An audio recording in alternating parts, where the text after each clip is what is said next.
Babay mama, babay papa. Hi, Paypal! Ano ba yung ginagawa niyo? Nakakadiri na yan kaya nga.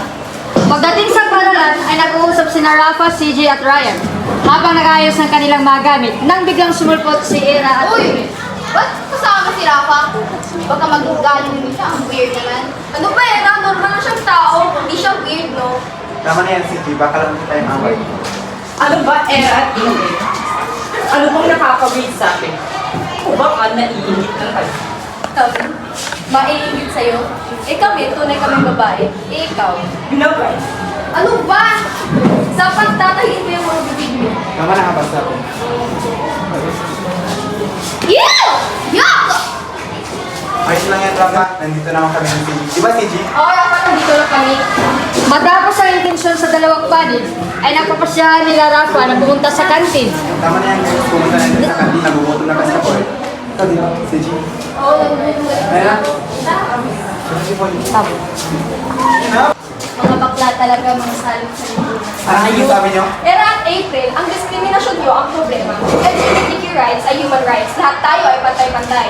Wait. Ano ba talagang pinagsasabi ko? Ano bang LGBT na yan? Ang LGBTQ ay nagmamahalan na pantay-pantay. Kaya alam mo na ngayon kung ano ang LGBTQ. Kaya mag-isip muna kayo bago magsalita. Oo nga. Pagkatapos ng kanilang sagutan ay umalis sila, lahat ay bumalik sa kanilang silid. At dito nakonsensya si Era sa kanyang mga sinabi. Kaya nais niyang humingi ng tawad kay Rafa kasama si April. Pero April, kailangan natin humingi ng tawag kay Rafa. So ano, napabihan mo na siya? hindi natuloy ang paghingi ni Era ng tawad at may nalaman si Ryan kaya sinabi niya ito sa kanyang mga kaklase. Guys, pinapakaligid po tayo. Sabi ng guidance counselor. Pati kayong dalawang demonyo, pinapakaligid kayo. Alam niyo ba kung bakit pinapatawag ko kayo dito? Hindi po, ate.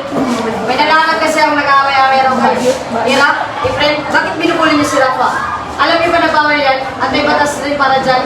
Ito ang Anti-Bullying Act of 2013, Republic Act number 10627, na kung saan ipinagbabawal sa buong institusyon ang pangbubuli.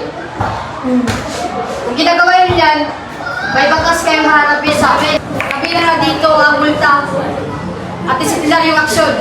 Humingi kayo ng tawad sa kanila.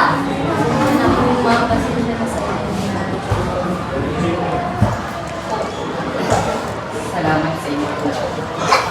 Sana matuloy tayong lahat ng respeto. Respeto! Lahat ay nagkasundo at nagtutulungan sa art project.